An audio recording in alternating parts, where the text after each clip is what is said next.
I suppose I could say I've been kind of on a spiritual journey of late, trying to find a resource or something that I can refer to, kind of a compilation on truisms, the meaning of life, how to choose a direction, whether what I'm doing is okay, and relate it to what others have been doing, much like the religious do with their religious texts, Christians and the Bible.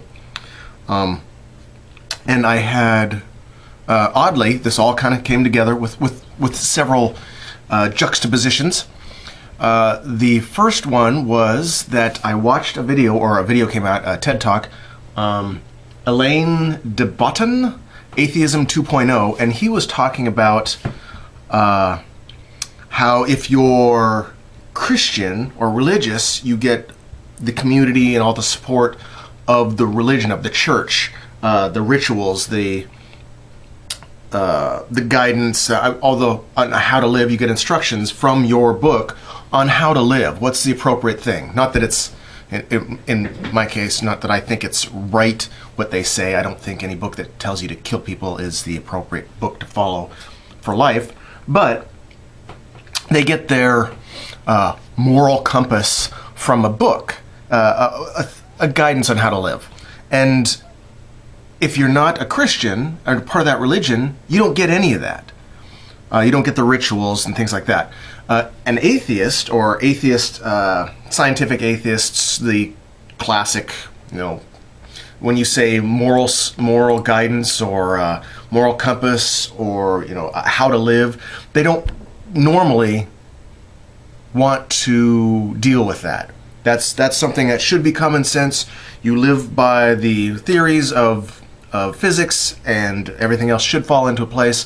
You're going to be a good person because it's not logical to be a douche, which is fine and good, but you also are extremely alone when you do that. You don't have a place to go to, other than Academy, to compare ideas and thoughts on how to live. And normally you're not comparing how to live or life guidance with, my nose is itching, life guidance with necessarily atheism. Philosophers, sure. So I was, and he was saying you don't get the support, and he was saying you don't have to get rid of the baby with the bathwater. You can keep all the good stuff that comes from religion, which there is plenty of stuff that's good. Keep the good stuff and get rid of the bad stuff, and add the reality stuff, the humanity stuff, the humanistic part of life, how humans interact with each other in real life, and instead of judging, just put out, how to do it. So that got me thinking, and I went online yesterday to see if I could find, say, a text, because I know there's a lot of ancient philosophers that were not Christian or religion-based, secular philosophers, and I was thinking, well, gosh, there's got to be something out there.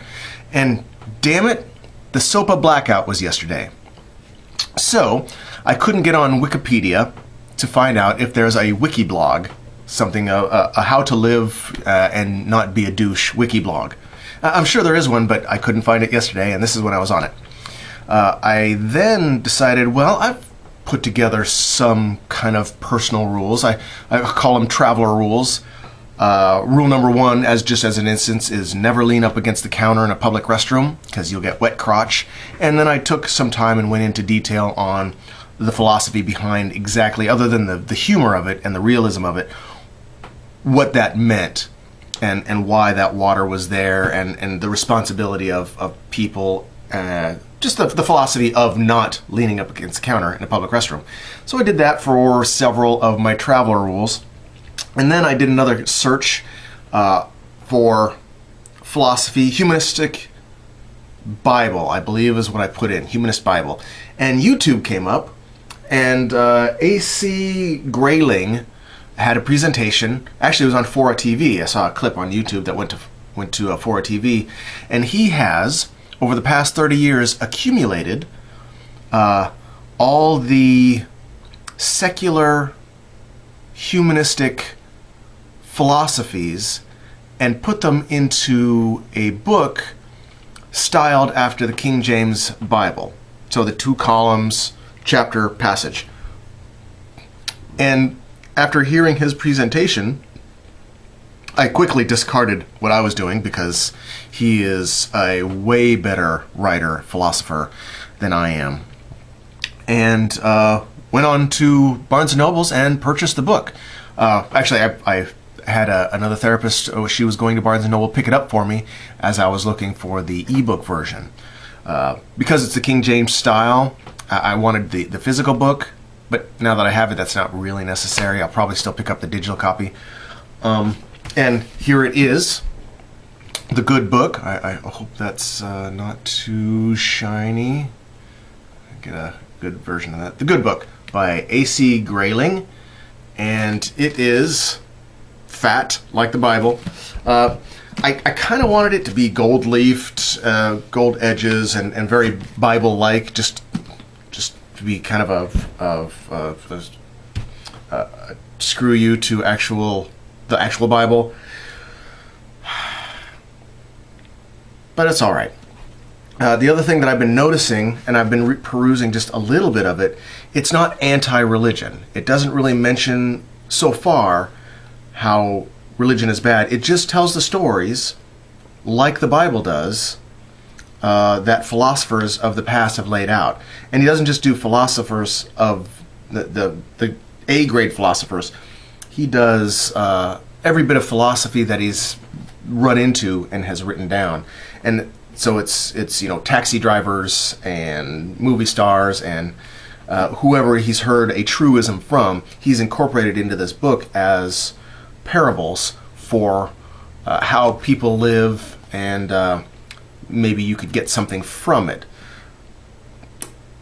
The thing that he also was explaining and I'll put a link to his 4 TV video. He was explaining he didn't want to put any of the references in. And he gave the example, if you go to a museum, you see a lot of people looking at the plaques describing what the art is and not looking at the art. And he wanted to be able to post or write in the story something from, say, Hume, and maybe something that Fred Savage said. And if they were both true and profound, it wouldn't matter who said it.